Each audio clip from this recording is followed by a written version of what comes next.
Global markets have been extremely supportive of Indian markets in the past 7 trading sessions.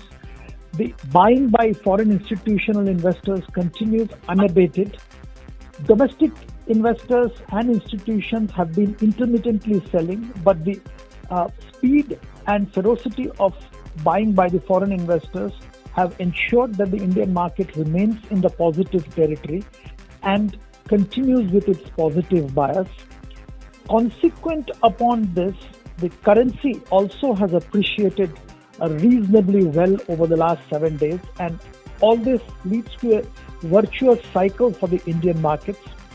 News regarding monsoon has been good, and some of the late corporate results have surprised the market positively. Overall, with the gradual lifting of lockdown and expectation of restoration of economic activity sooner than later, also has been helping the market sentiments.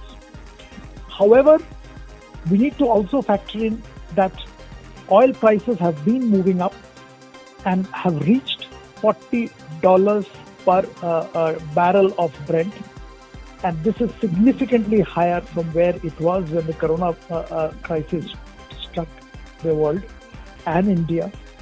Also, there are still a whole lot of roadblocks and pitfalls on our way towards achieving newer high in Sensex and Nifty. The vaccine hasn't yet come, and there is a genuine fear of relapse or the infection significantly going up with gradual lifting of the lockdown. Under the circumstances, the investor would be advised to remain cautious and, instead of a top-down approach in the market, continue adopting the bottom-up approach. Select companies in financial services, infrastructure, as well as pharma and healthcare do look good, and one can look at buying into these sectors and stocks with clear long-term view of at least 1 year plus. Reliance Industries and the banks continue their upward journey.